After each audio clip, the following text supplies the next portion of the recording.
cause des généraux qui géraient dans l'ombre les cercles du pouvoir en Algérie.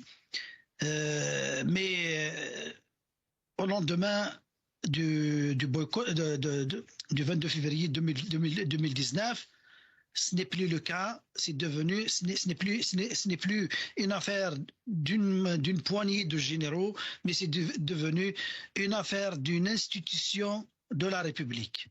Ça veut dire quoi? L'institution de la République, qui est l'armée nationale populaire, a décidé de dire on ne peut pas laisser le peuple décider de l'avenir du pays.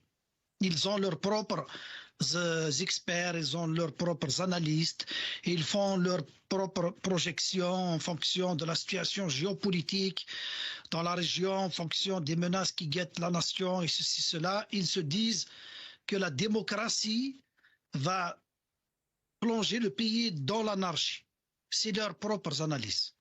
Ils se basent sur le fait que le peuple algérien, avec toutes ses composantes, il y a des gens qui sont moins instruits jusqu'au plus haut gradé dans l'instruction.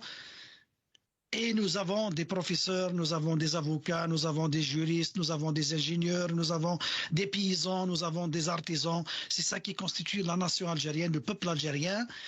Et tout ce beau monde-là, le pouvoir, l'armée, a décidé de considérer ces gens-là des matures politiquement, et ils ne peuvent pas décider comment organiser la nation. Est-ce qu'ils ont raison?